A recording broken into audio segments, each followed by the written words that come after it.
You can do whatever you want with me as long as you can figure out this problem. It took place at our reunion from middle school.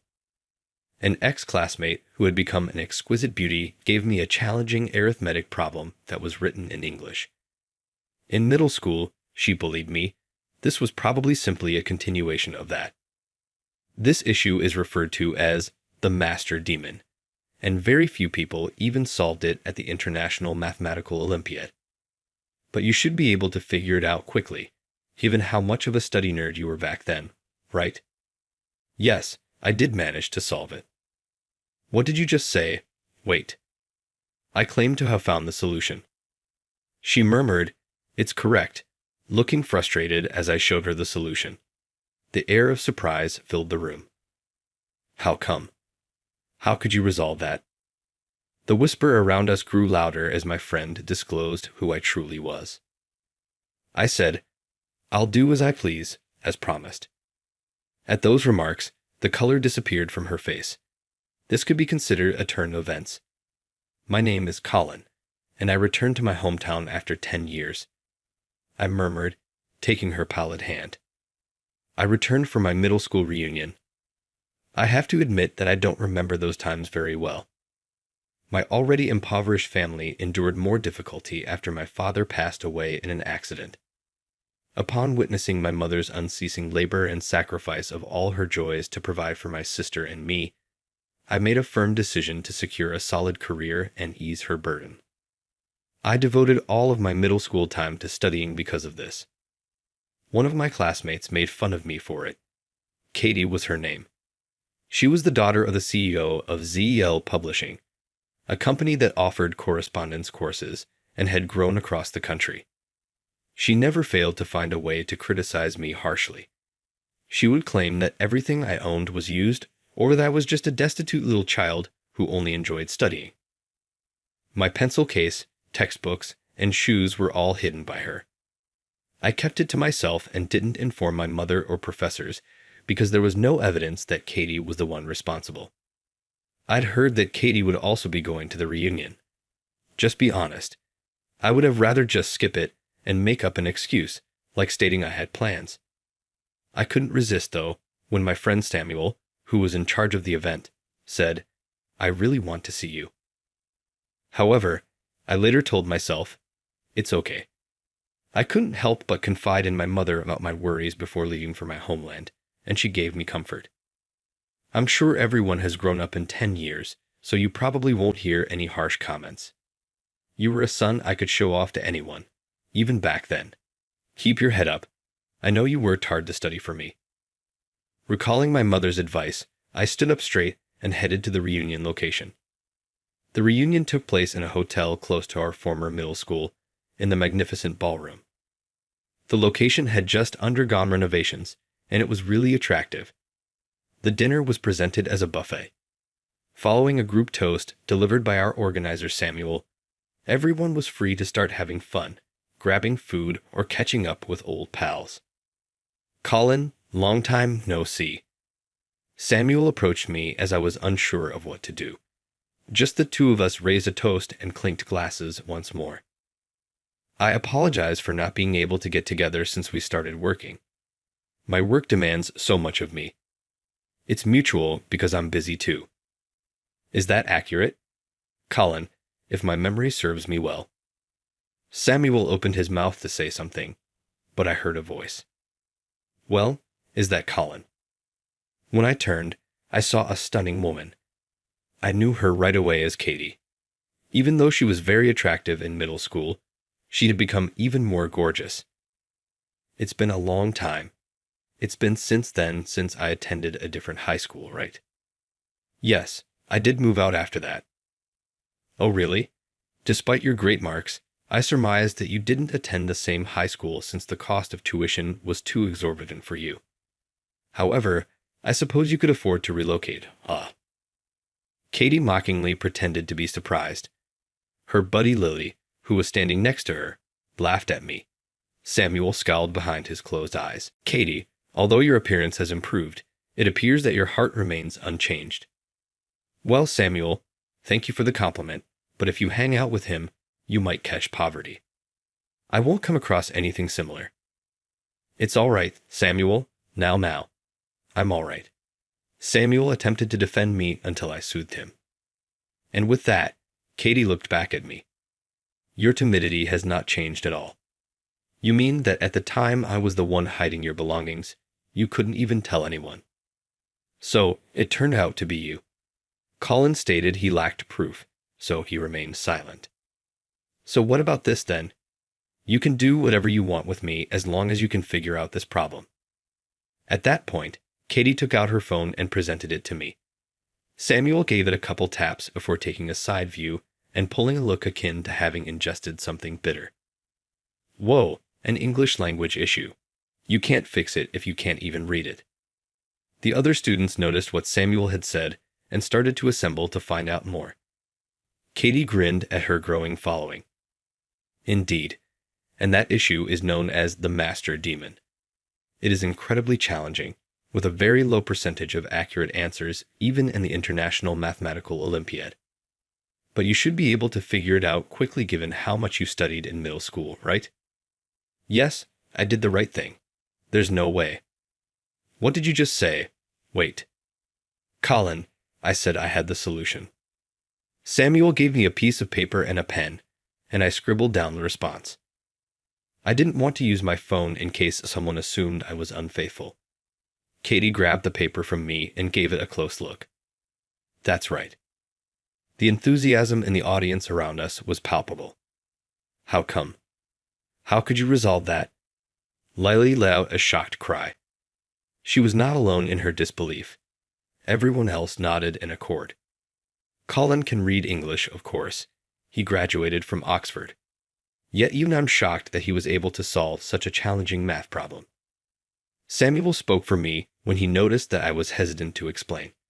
The audience began to swell, and the voices of surprise became even more audible. It was Katie, her jaws clenched in exasperation. Stop lying. Impoverished child like you could never have attended Oxford, much less studied overseas.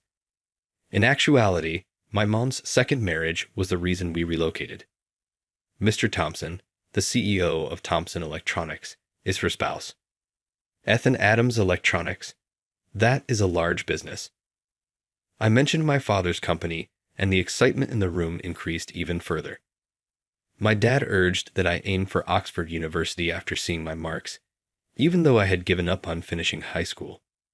Consequently, I left Japan to attend high school abroad, worked hard in my studies, and was accepted into Oxford.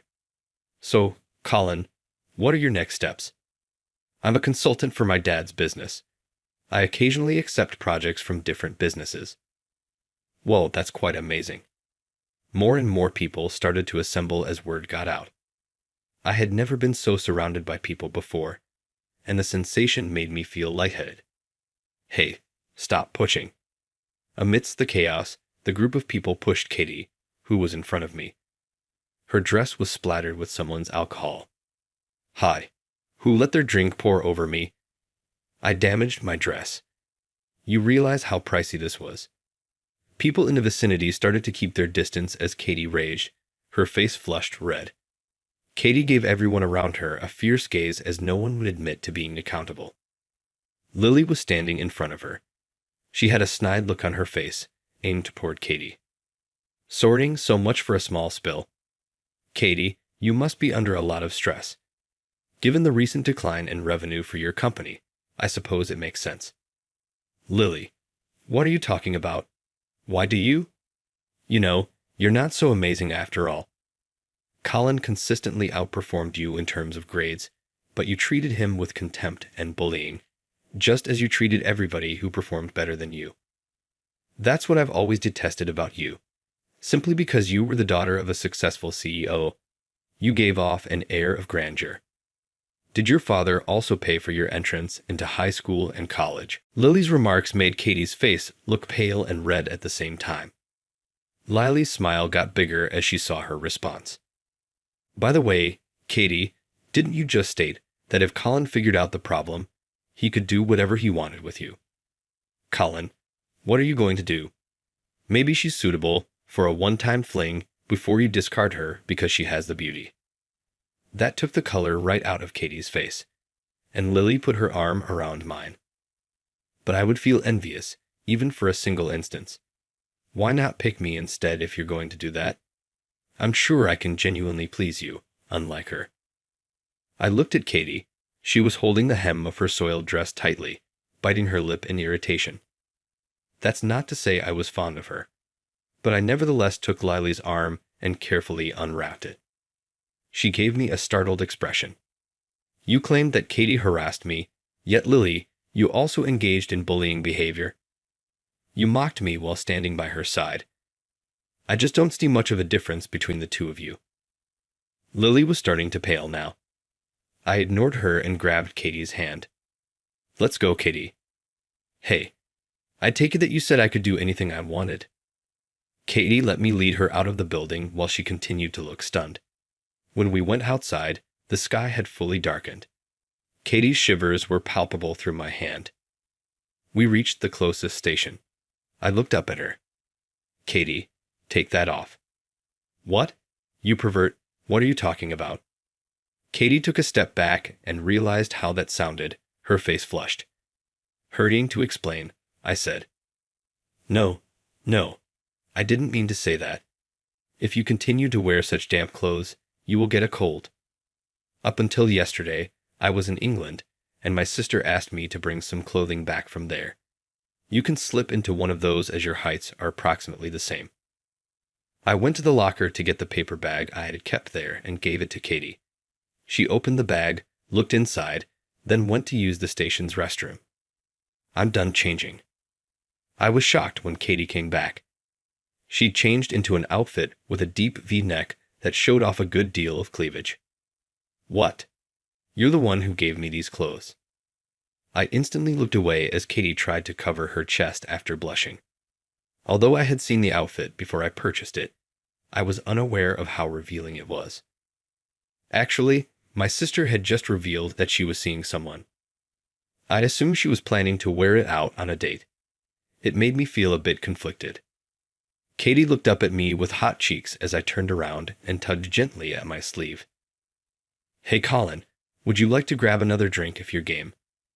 Take it as a thank you for assisting me with my wardrobe changes. Well, if you're okay with it, Katie.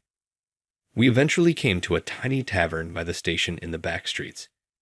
Since none of our old classmates from the reunion were likely to visit, there weren't many other patrons. Katie didn't have to worry about getting caught drinking. Once our nibbles and beverages arrived, we had a quiet moment. I tried to think of anything to say, but I was at a loss for words. While I was scratching my head, Katie silently put down her cup. Colin, you have to be secretly laughing at me. It's quite sad where the girl who tormented you so much has ended up. I turned to face Katie, who was grinning sorely. She put her chin on her hand and requested another drink. I was the only child born, despite my father's constant desire for a son. Perhaps this is the reason he reared me so rigidly, constantly encouraging me to keep moving forward and not let being a female get in the way of my goals. It worked for me in elementary school, but you came along in middle school, and I was no longer able to stay at the top. To make up for it, I started making fun of your family and putting you down. I truly believed at the time that this made me better, but I now see how mistaken I was. It was Katie's plum wine. She took a drink. It seems like you saw Lily today. Although I've always considered her a close friend, hearing her speak in that manner. I was the CEO's daughter, therefore that's why she was with me. The rest were probably the same. I have never had even one true buddy. With a gentle set down of her glass, Katie's eyes gleamed with unshed tears. My heart began to hurt a bit. I ought not to have attended the reunion. I wouldn't have felt so depressed or had to hear Lily's actual feelings if I hadn't. I don't think that's true. Katie scowled at what I said. Eventually, you would have discovered Lily's actual emotions. I believe it is better that it took place now. It hurts more the longer it takes. And if you find yourself at your lowest point yet, there's only one direction to go. Upward. After staring at me in disbelieving silence, Katie started to cry. Colin, you're such a good person to think you'd comfort someone like me. Her weeping did not seem to be going to stop. I reached inside my bag and pulled out a rumpled handkerchief, which I gave to her. Sorry, I didn't mean to start crying like this. It's all right. It's better to cry when necessary. She started crying even more after that. The proprietor of the pub regarded us with suspicion, which alarmed me a little. Maybe we ought to go outside now. Taking a breath of fresh air could help you relax. With a nod, Katie continued to hold onto the handkerchief, and I guided her out of the pub. We were greeted with a chilly early summer breeze. Steering clear of the livelier parts of town, we strolled toward Katie's house. She continued to wail softly at first, but as we walked, her sobs became quieter and soon stopped. Then she gave me a worried-looking glance. Colin, are you not planning to board a train? You don't have to walk me the entire distance because my house is located in the opposite direction from the station. I would never allow you to walk home alone at night. I will ensure your safe return home. Katie's eyes filled with tears once more, but she held back this time. We kept strolling alongside each other. We soon found ourselves in front of Katie's residence. Colin, I appreciate you walking me home. Thank you so much. Katie, good night. A tiny tug on my sleeve stopped me as I turned to return to the station. I guess we could get together again sometime. I felt a sudden rush of warmth run down my body as she stared at me with those still moisturizing eyes and her cheeks flushed slightly. You know, I still have to give back your clothes and handkerchief. It finally dawned on me. Yes, I nearly thought she was misintentional for a brief minute. Yes, we'll get together once more soon. Katie's head tipped slightly at my answer, curious. Just then, a voice cried out to her from within her home. Are you back, Katie? Oh, yeah. With haste, Katie turned and went inside her home. I left her behind and returned into the night as soon as I saw the door close. A few days later, I was in Zeller's Publishing's corporate office. Mr. Stewart, the CEO of the company, had asked me to provide my consulting skills. You're Colin, then. I've been hearing a lot about you. You work for Mr. Thompson as his right-hand man at Thompson Electronics, and you have successfully turned around multiple businesses. We are also depending on you to assist us. Naturally. The CEO's office door opened as we shook hands firmly, and Katie entered with an apology. When she spotted me, her eyes widened with surprise. Allow me to present you. This is Katie, my daughter. Colin from Thompson Electronics here, Katie. He's the guy I hired to assist us in turning around the business. Please help him if you can in any way. Yes, without a doubt. As soon as we left the CEO's office, Katie was clearly shaken. Why didn't you inform me that you would be visiting my company the other day? I apologize. I was bound by a confidentiality agreement. Oh, I see. I didn't bring your handkerchief today, but I suppose that's not something that can be avoided. Stop worrying about it. Katie pouted in disapproval when I smiled. Is it just me, or do her cheeks appear slightly flushed? So, Katie, what role do you play here? I oversee the Department of Digital Marketing. I'm hoping that by doing well here, my father will at last see my potential. Her excitement was charming to me, but suddenly her eyes lowered to the ground.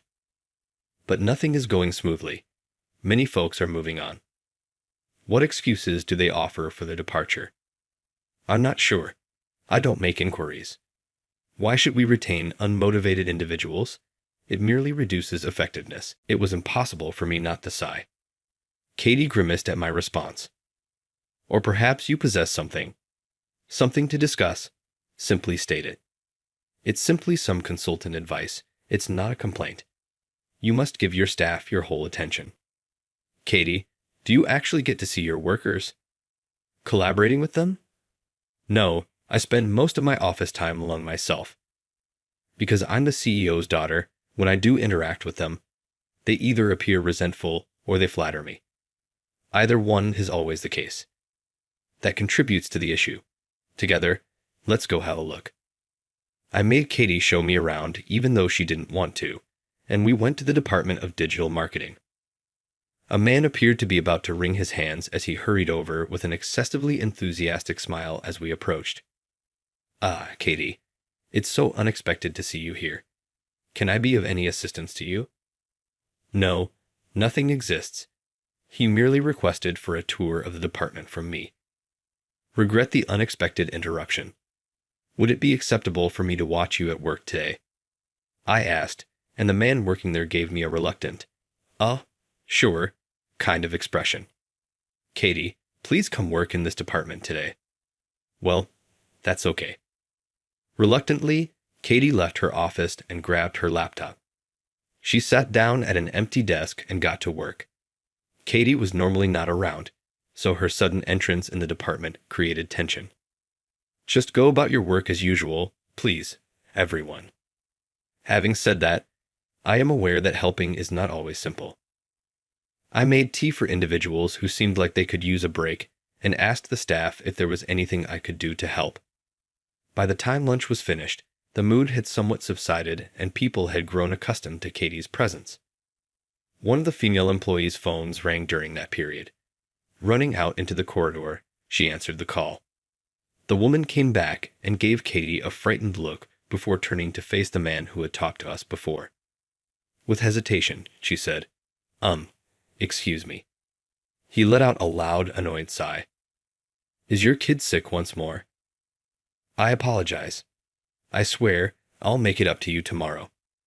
After apologizing several times, the female employee grabbed her bag and hurried out of the office. I approached the man working there. "Is this something that usually happens to her?" "Indeed, it is. Our job is delayed every time she departs, therefore it's a serious issue." He sighed wearily. It would be easier to manage if we knew ahead of time that she would be absent. After all of that, plus other things, the workday came to an end. While a few workers stayed for overtime, the majority went after an hour. "Katie, after spending a day in the department, what are your thoughts?" After the room was empty, I asked her. She appeared distressed. "Well, I believe that woman who left early today might be the next to quit." Though I knew there were others here balancing job and family responsibilities, I was unaware of their feelings of guilt about departing early. Katie called that woman worker into her office the following day. The worker reappeared after approximately 30 minutes, appearing rather relieved. After that, Katie called in the other workers who were also juggling work and children, and she spent around half an hour with each of them. She beckoned me into her office after the last person departed. I paid attention to what they said. Most of them agree that it would be easier for them to leave when necessary and that, depending on the circumstances, they might begin work earlier or later. I understand. Then, how about putting in place a superflex time system? What? As of right now, the company requires employees to work from 9 to 6. The employees could set their own start and end times under a superflex time arrangement. If need be, they might even depart during the day, depending on how their hours are established. That seems like it might take care of the issues they brought up. Katie put her hand on her chin, lost in contemplation. I would like to put this to my father. To be honest, I'm not sure if I can adequately explain it to Mr. Stewart. Are you going to accompany me? Naturally, of course. We went to the CEO's office together and discussed the concept of a superflex time system, including its advantages and possible disadvantages. We recommended that the Department of Digital Marketing conduct a trial run. Mr. Stewart stated, "It's a little hazardous, but since Colin suggests it, let's give it a shot. However, we'll discontinue it right away if performance declines or doesn't get better." The CEO concurred. Katie smiled broadly at his endorsement. The Digital Marketing Department's Superflex Time System trial was an overwhelming success. Not only did the mothers commend it, but so did other workers, stating things like, "It's made caring for my parents easier, and I don't have to deal with crowded trains." The department's general mood seemed to have improved. The first month's performance for the department was the best on record. After seeing these outcomes, the CEO made the decision to apply the Superflex time method to every department. Katie and I made in-person visits to every department to help them with the changeover. As we were heading back, Katie blurted out, "Thank you, Colin," after giving the product development department an explanation of the system. The staff members in charge of digital marketing have been telling me lately that I've changed. They remark that I used to behave like the haughty daughter of a CEO, but that these days I pay attention to them and genuinely try to make things better. They now consider me to be an excellent boss. My pulse raced when she gave me a hesitant smile, one I had never seen on her before. "Colin, you are the reason for all of this. As a consultant, you gave me the support and guidance I needed. I'm really grateful to you." That said, she gave me a quick bow of the head, told me to wait, and disappeared into her office. She returned with a paper bag in her hand. "I wanted to give you a small token of my gratitude, and I brought back your clothes and handkerchief." "Thank you, but you didn't have to go to all that trouble. May I now have a look at it?" "Yes, hopefully you enjoy it." Katie nodded, a little heat to her cheeks. A beautifully wrapped box was inside the paper bag, along with the clothes and handkerchief. I discovered a tie when I opened it.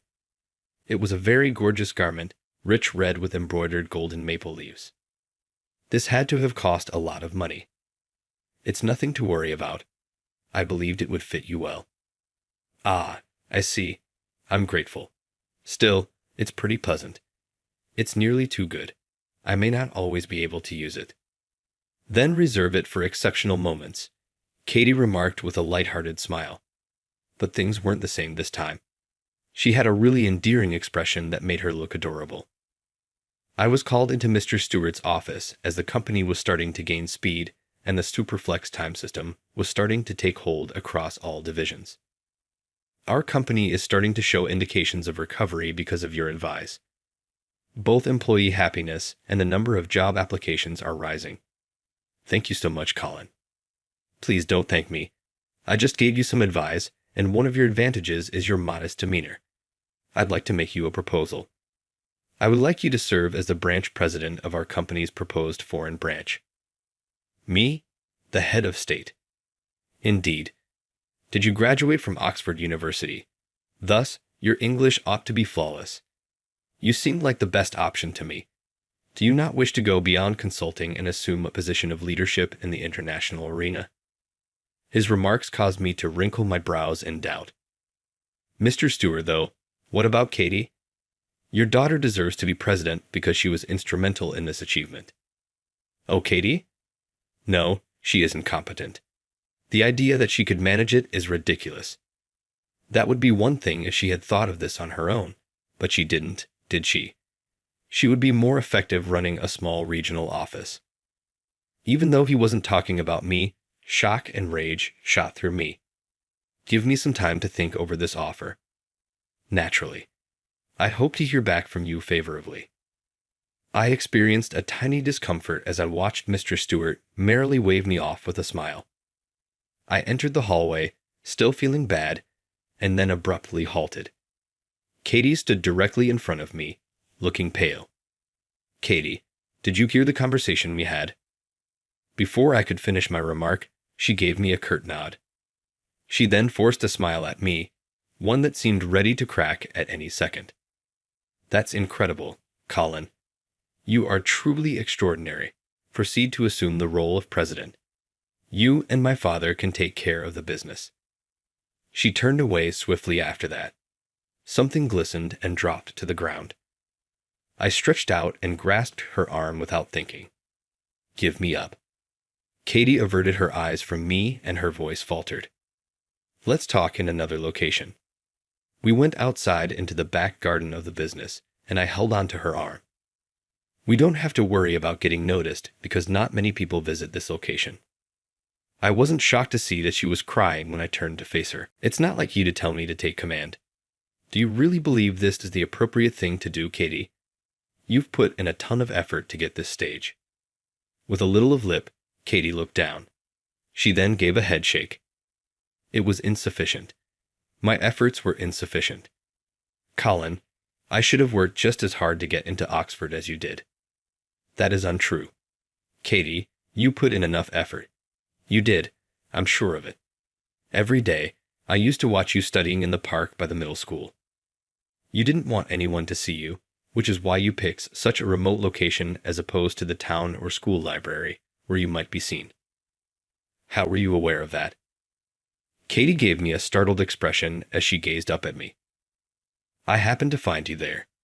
Even though you were already impressive, it inspired me to see how hard you worked. I challenged myself in my studies because of this. Thanks to the effort you put in back then, I was able to get into Oxford and am here now. That isn't achievable.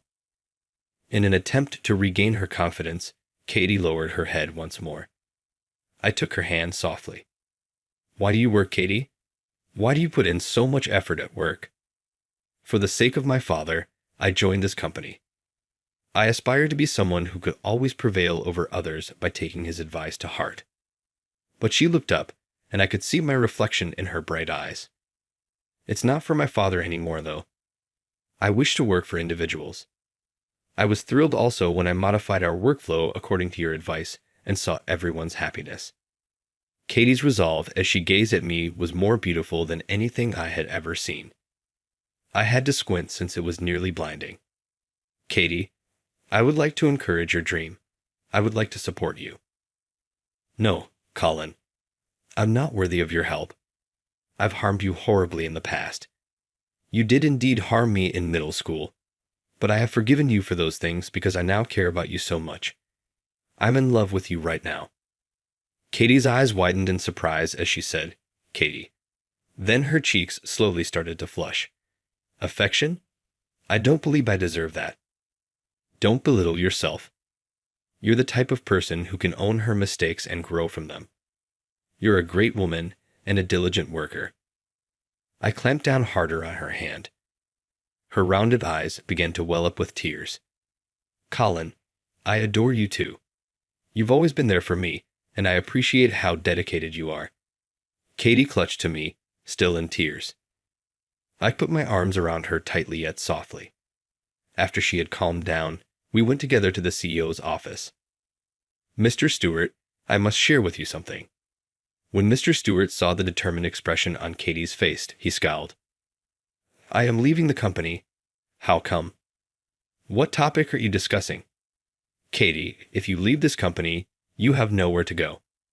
I'll be all right. I'm launching my own company. Launching a company?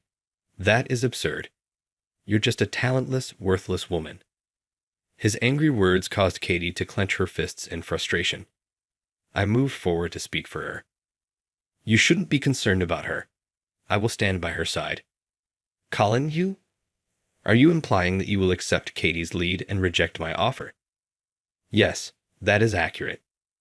Mr. Stewart started giggling. This is very wealthy. You're wasting a fantastic chance to take the lead by following this failure. Colin, I never imagined you could be so stupid. All oak, do what you want. If you can, give it a try. You'll fail and become bankrupt very quickly, I'm sure. Mr. Stewart laughed mockingly, but I ignored it, taking Katie's hand and letting her leave the CEO's office. That was the first time my father called me outright a failure. Katie's eyes began to well up with a few light tears. I used my fingers to gently wipe them away. You're not a failure, Katie. We'll disprove him. She gave me a glance, and as she nodded, her face lit up. I made the decision to launch our own consulting business with Katie. It was easy to draw in new business because big firms recognized me as an excellent consultant. That's why the firm was back on track very fast. I guess it was the proper decision to launch my consulting business because I had expected this. Soon after starting the business, Katie started training to become a consultant herself. She quickly obtained credentials as a tax accountant, a certified public accountant, and a small and medium enterprise consultant. She still managed to impress me, and even more so. Her extraordinary communication skills were something I had noticed even when she was a department head at Zeller's Publishing. She gives clear directions after paying close attention to the client's demands. She's only been consulting for a little over a year, but because of this, she already has a large clientele. Our business grew so quickly that after about 6 months, we recognized we needed help managing things, so we started hiring staff. Upon communicating that we were willing to consider candidates without prior consulting experience, a number of Katie's previous subordinates expressed their eagerness to become part of our team. I'd like to work for Katie once more. When Katie heard this, she started crying uncontrollably. We gathered their support as we both felt that recruiting reliable employees was essential. Everything was going well. There was adequate staff, and performance was increasing gradually. Then Zellers Publishing sent us a request. For some time, there had been rumors that the company's finances were getting worse. It was said that they were shutting down branch offices one by one. We were the ones they turned to in desperation. Kate, what are your thoughts? If you don't feel comfortable with it, you can decline. With a serious attitude, she answered, No, I'll go. So together, we went to Zellers Publishing. When we got to the entryway, I was surprised to see that there was no receptionist. How do we schedule a meeting with Mr. Stewart? Just as Katie and I were exchanging confused glances, Mr. Stewart emerged from behind. Compared to our previous meeting, he appeared much more lethargic and worn out. I appreciate you being here. To be honest, I was afraid you may say no after what I said. His lifeless gaze locked with ours. Then he fell to his knees and lowered his head abruptly. Please, keep my business alive. One by one, workers are quitting, and the company is losing ground. I am at a loss for ideas on how to stop it. I'm sorry for what I did. Help us, please, please. Please, Dad, get up. Katie bowed down in front of Mr. Stewart and held out her hand. I understand the significance of this business to you. You created it from scratch with blood, sweat, and tears. That's why I will assist. I adore you and this firm, despite the hurtful things you said. Mr. Stewart glanced up at Katie and squeezed her hand, tears streaming down his face. I apologize, Katie. I really apologize for making you put up with my severe upbringing. And yet, I got so conceited. I used to feel that working for me was natural for you and everyone else. But I didn't understand how mistaken I was until I reached my lowest point. I apologize sincerely. With a smile, Katie assisted him in standing up. Dad, if you're at your lowest point, the only direction left is up, right? Katie gave me a look and slightly protruded her tongue as she was speaking. I couldn't resist grinning. Indeed, you are correct. I had no idea how appreciative I would be to someone for lending a helpful hand during such a trying moment. I will always remember this, even in the event that the business fails. That is not going to happen. Dad, I'll watch out for your business. After hearing Katie's astute statement, Mr. Stewart was able to smile at last. Katie's efforts were important in the successful turnaround of Zellers Publishing. Katie and I tied the knot a year later. Our wedding took place at a hotel close to our former middle school, which is where we started this new chapter of our lives. Now let's toast to the happy couple with our glasses, with our master of ceremonies, Samuel, making a toast. The lunch was soon being enjoyed by all. We had invited friends and old classmates in addition to our families and relatives. I grinned at the reception's cozy and upbeat vibe. At that moment, Samuel came over to us. Colin and Katie, congratulations. When we had that reunion, I never would have imagined that you two would get married. I didn't either, I answered. Neither am I, Katie replied. Katie and I had a brief chuckle as we both agreed with Samuel's statement. Colin, that tie really is nice. Samuel gestured to the tie Katie had given me, which had a maple pattern. I had to wear it today as it's the first gift Katie ever gave me. Katie blushed and looked down shyly when I stated this. Samuel grinned as he observed us, obviously happy. Yes, exactly. Hello, Lily. Samuel turned abruptly and yelled out to Lily, who had been staring uneasily in our direction. Lily winced a little and approached cautiously. Samuel tapped her on the shoulder gently. Go ahead. You must say something, don't you? Yes, well, Katie and Colin, congrats on your union, and I apologize for the awful things I said during the get-together. Lily lowered her head, her voice quivering. Katie and I looked at each other. With a comforting grin, Katie turned to face Lily. Hold your head up. I wouldn't be sitting here with Colin, Lily, if you hadn't called attention to my shortcomings that day. That's why I truly appreciate you. Furthermore, I wouldn't have invited you to our wedding if I hadn't forgiven you, right? Lily tried to stop the tears from welling up in her eyes. This time, I would like to start over as friends. Not with you as the daughter of the CEO, but as Katie alone. Obviously. With a beaming smile, Katie shook Lily's hand. Samuel gave me a jab in the ribs while I was admiring Katie's beaming smile. Colin, you're a lucky man. Unquestionably. I shot Samuel my best smile in answer to what he said. No matter how hard you strive, some things in life will always be out of your reach. But that doesn't imply the travel was in vain if you weren't able to absorb them. Happiness is the result of the journey itself, which is always met with the recognition of someone who sees your efforts. I'll work even harder from now on to ensure that we have a good future together.